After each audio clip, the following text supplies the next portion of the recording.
welcome to TTRL. We are your hosts, Roxanne Gallo and Zachary Hines. Hey, Rox. Hey, Here we have some pretty big news. We do. We have some really big, exciting news.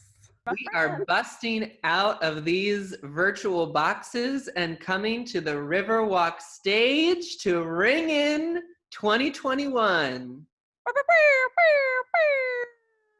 And not only are your two favorite VJs going to be there, but we're bringing in some of our best TTRL friends to liven up 2021 and say goodbye to this dumpster fire year that we all know as 2020. Bye, 2020. We're going to feature Ari Kai and his him and Rebecca Pulley. And since we all really need to laugh, Steve Miller. And most importantly, what are you going to wear, Rox? One thing at a time. I don't know, but it's going to have to be good because I'm already over the top. But if I'm going to be on stage, maybe we should coordinate. Oh, we will be coordinating. There will be gowns, folks. Come for the entertainment, stay for the gowns. It's going to be great. It's going to be great, and I can't wait to see you there. And until then, we have another bomb episode of TTRL tonight. Whoop, whoop. So strap in, y'all, and enjoy the ever-flowing well that is Tampa Bay talent. Here we go.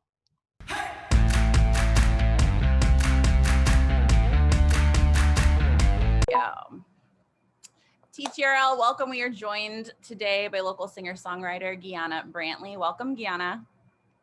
Hi, thank you. Thanks for being here. So we're going to be showing your song, Stay True. Can you tell us a little bit about what it's about? I can. So it's about bisexuality. I'm bi, and I came out around the summertime last year.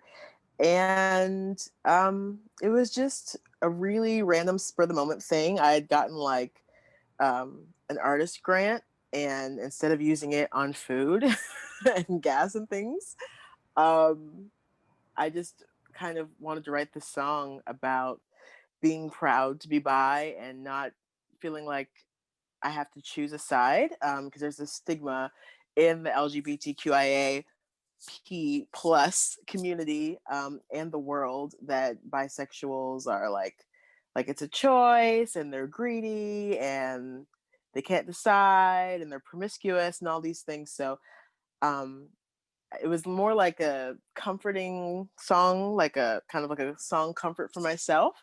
But I also wanted to put it out there for other people who were like out and bi, like need like an anthem or need some comfort, or even people who were like in the closet, like or maybe they don't know that they're bi and they hear the song and they're like, oh, I don't have to choose. I don't have to let the negative things that people have told me, or even some of the negative things that I've internalized as a person from my surroundings and upbringing affect me coming to terms with my sexuality. Like I can be proud of it. I can celebrate it. So that's what it's about.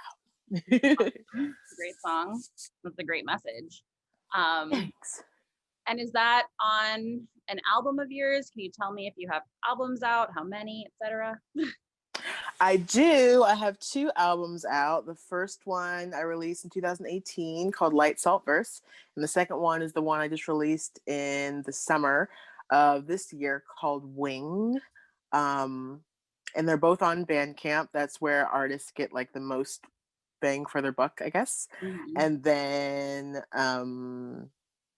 it's also on Spotify and iTunes, but Bandcamp is my fave. Okay, they do the Fridays, right? I don't remember if it's every Friday, but they do the Bandcamp. Bandcamp does the Fridays where like all of the profit will go to the artist on certain Fridays. Yeah. I just found out about that the other day and I was like, oh, how did I not know about this? I think it's pretty new. I think it's pretty new. And have you always been a singer-songwriter? How did that start? Is your family musical? my family is musical. My mom and my dad have always like sang in choirs and stuff. And then my dad, I think, was in a band, played saxophone and sings. But I don't think I, ever really knew much about his band. And then my mom, my mom's mom, my grandmother, and I think 3 of her 4 sisters were in a group in the 60s, not the 60s. I forget what era it is. Anyway, they knew Marvin Gaye, so there's that. Whatever era that is. So he was their drummer, I think, on like their demo. Like he played drums on both songs. Yes, I was like, seriously, Grandma? That's so cool. You tell me this now. So I was like, it makes sense that I love music, and I think they were signed not to Motown, but like some adjacent label that did not take off. Otherwise, I guess they would have been more known. But so yeah, music is definitely in my family, and I've been writing music since I was 9, and I didn't start playing guitar until I was 23. So I've been playing for 7 years, guitar. Okay, cool. Yeah. Have you ever collaborated with your family musically? No, I haven't. I'm thinking, no. It might be something that needs to happen. Yeah, that would be super cool. Just picturing like all generations, like you, your mom, and your grandma doing something together. Yes, that would be awesome, actually, yeah. Just wanted to put that out there. The song is called Stay True. It's about bisexuality and the pride therein. I came out around this time last year as bisexual. I've had a very long and winding road of my journey in sexuality, and I've identified as gay, I've identified as straight, and it took a long time for me to realize my actual sexuality, and just having to determine that for myself in the midst of my own internalized biphobia and the biphobia of those around me, whether in society or the world or people that I know personally. And just, I wanted to write a song to remind myself and also anybody else who needs to hear it, that you don't have to choose, that bisexuality is a real thing. It's legitimate. It's a spectrum. No 2 bisexuals are alike. Everybody's different. And, to just feel the freedom to be authentic in your bisexuality and to celebrate that. So here we go. This has always been me, came with everything I need. It's my responsibility to embrace who I am fully. I love who I love whenever the right love shows up, don't you see? Masculine or feminine or in between, I have no set plan, just the beauty. You don't have to choose, all you have to do is stay true. Listen close, I hope you know that it's okay to be you, yeah. When you are in doubt, you deserve the room to figure out who you really are. Will show up when you trust in your heart.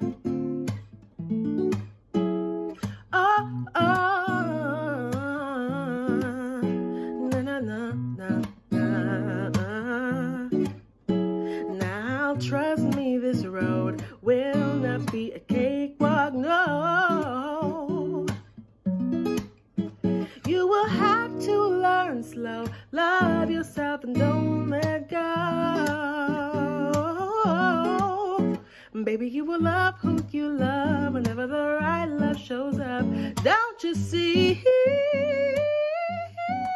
Masculine or feminine or in between, you don't need a plan. It's the beauty. Yeah. You don't have to choose. All you have to do is stay true. Yeah.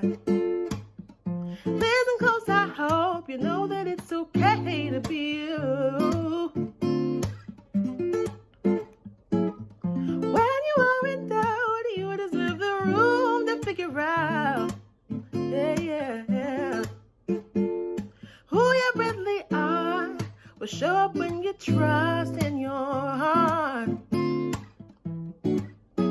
I'm into kings, I'm into queens, all of the royalty in between. Not so caught up in the parts that are private, more interested in the heart that's beating inside them. Whatever it is that makes their soul come alive is where my mind is, and I'm fine with never being forced to pick a side when I tend to straddle the fence, and there's no pretense in my preference, cause it's my right to like what I like and love who I love and be set free from this moment till eternity. It's my prerogative to live and live and let the rest be. So live and let me be me. You don't have to choose, all you have to do, stay true. Listen close, I hope you know that it's okay to be you. Know that it's okay when you are in doubt. You deserve the room to figure out who you really are. Will show up when you trust in your heart. Who you really are will show up when you trust in your heart. Oh, who you really are will show up when you trust in your heart.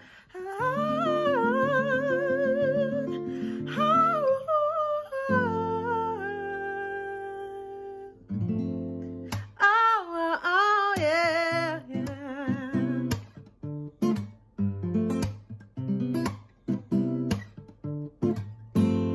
Da-na, wah, wah, wah, hey, yeah. Da-da-da.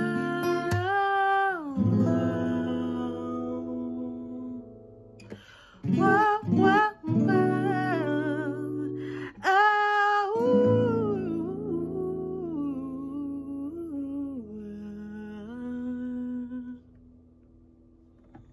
TTRL, welcome.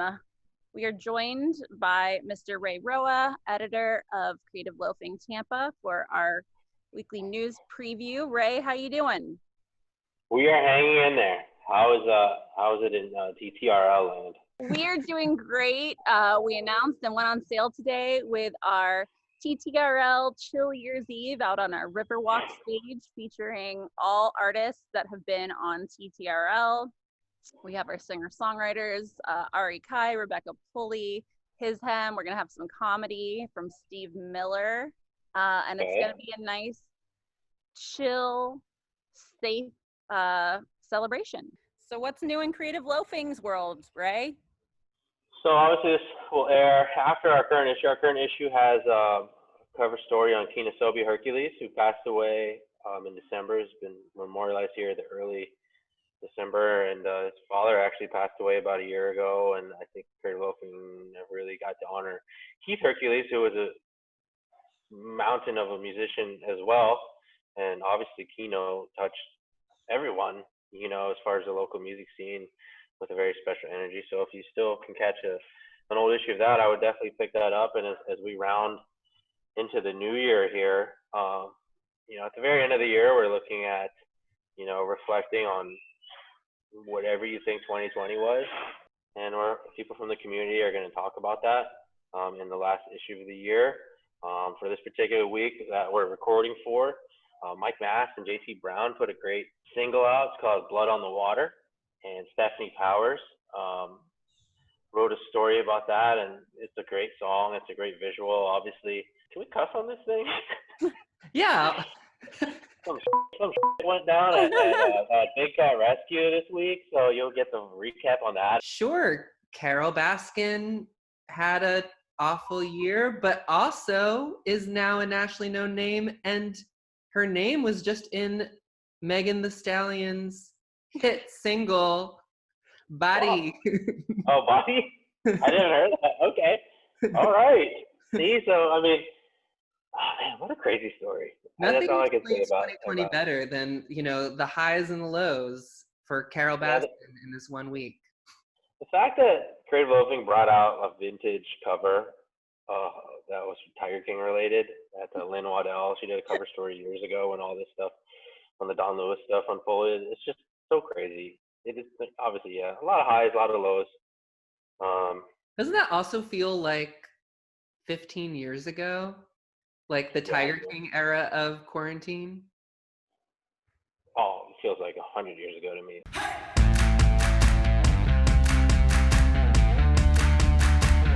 My name is Liam Bauman. I am 22 years old. I'm from Bradenton, Florida. I've been playing music since I was 12 years old. Just kind of started putting out solo stuff recently, but I've been playing like as a backing musician for people for like 3-4 years as a guitarist mainly. So what was it about music at such a young age that kind of clicked with you? I'm not sure exactly what it was, but I feel like I've always been like a musical kid before I even started playing. Like, in like elementary school, like my teachers would always like yell at me and like call my mom because I'd just like be over there in the corner like humming, like just in my own world kind of thing. But I started playing bass guitar when I was in 6th grade. Like I joined a band class kind of thing, and that was like my first exposure to music, I guess. And I had a lot of fun with that, but then I switched middle schools and they were like, you can't play bass. So I was like, all right, I'm out. I guess I'm going to start playing guitar. And my dad's a musician as well, so he kind of taught me some stuff on that. And I guess the ball just started rolling from there. I haven't been able to stop since. Can you tell us a little bit about the song? Sure. Yeah, this one I wrote like a year and a half ago. And it was kind of just like, based off stories from like touring on the road. And I've been going to school for audio engineering for a while. So this was like my first self-produced song. Like the last EP I put out, I did at a studio in Tampa, but I finally felt confident enough to kind of just go at it myself on this one. So it's personal to me for that reason. Okay, so you have a whole EP. Are you looking to do a show to release it once things normalize, or what are your plans with it? Eventually, yeah, I would love to do something like that. I'm not really sure what it looks like as far as release dates go right now. Still kind of just working on everything, but if the world will allow it, a show would be nice. Can you talk a little bit about the transition from, you were saying that you played in, different bands. When did you start doing your own original stuff? I was playing guitar for like a couple like indie bands kind of thing, and then a friend of mine who I had known for a while, we just hadn't really like connected yet. He's like a Clearwater singer-songwriter. But I was working at a coffee shop in St. Pete at the time, and he kind of just came in and was like, hey, I'm looking for a bass player to play this show with me. So I started playing with him and just kind of started hanging out with like more songwriters. And I had always been writing. I was just like, I wasn't playing out with my own stuff. I was just kind of writing it for my own enjoyment. But those two kind of pushed me into, I don't know, doing something with my own music, and kind of just learned through like watching the people around me. Like the influence of others really affected me at that age. So, and then here I am now. That's great. That's like, so what do you feel like you like to kind of write about anything, or are there specific things that kind of inspire a song for you, or that you have a particular interest in? Yeah, I don't know. I feel like everything is really personal. I feel like with my songs, like I'd like to be one of those writers who can just like, think of a story and write it out, and like here's like the start, here's the middle, here's the end. But usually it's just kind of like a random vent of feelings onto a piece of paper, and then I'll try to make sense of it at the end. Nice. Singer, songwriter, guitarist, bassist, producer. What don't you do? There's a lot I don't do. I'm not going to talk about that though. How has it been breaking into the music community here? Have you found a lot of support? Honestly, like I just kind of I've had no idea what I'm doing this entire time, and I still don't. But like I found like the music community in St. Pete and Tampa to be like extremely accepting, like right off the bat. Like from when I started playing shows, like even those like bigger artists like the guys from Have Gun Will Travel and like songwriters like Joshua Riley and stuff were kind of like super supportive of me like right from the start. And they continue to be, and I think like there is like a really nice sense of community between like the St. Pete and Tampa like folk scene right now. I think everyone is really into supporting each other. I agree. That's why I'm around. That's why I love this place, Mhm. even not as a musician, just as a music lover and someone who tries to instigate performances and stuff.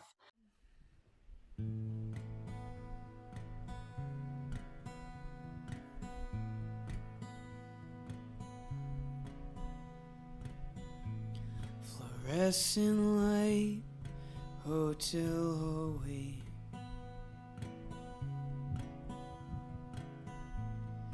In this space, I live till morning, until we pack the car and we find a new place to laugh. While I pretend we're family.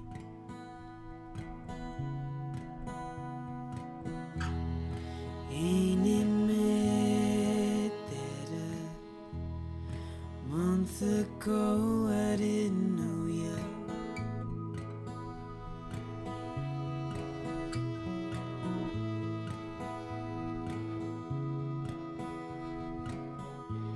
We're headed home and getting nearer.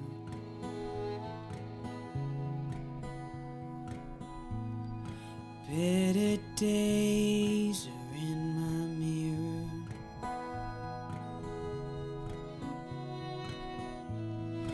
Now I'm buried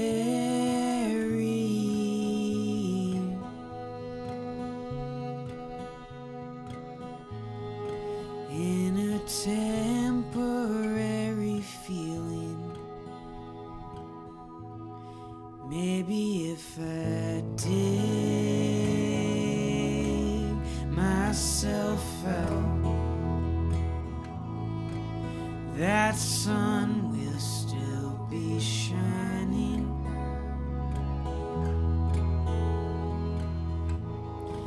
Fill me with lust and guilt, holding on to an inner lining.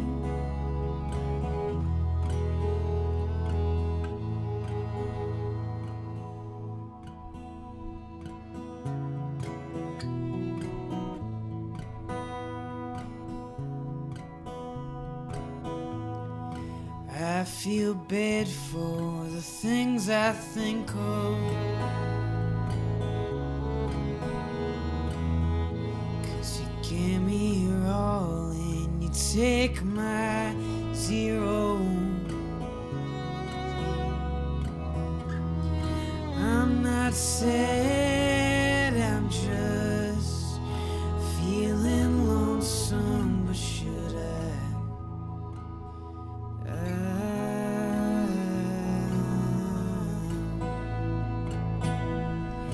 Maybe if I dig myself out, that sun will still be shining.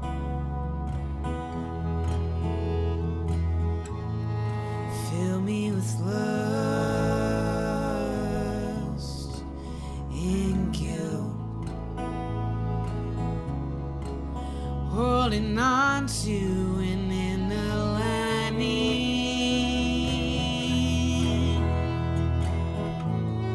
Feel free to drop me when you're ready. I won't rest this weight on you.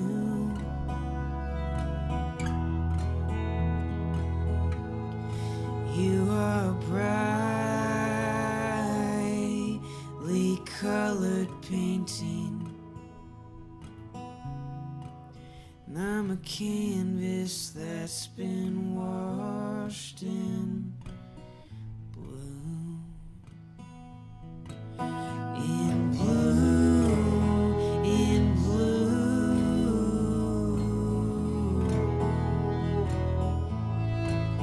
in blue, in blue.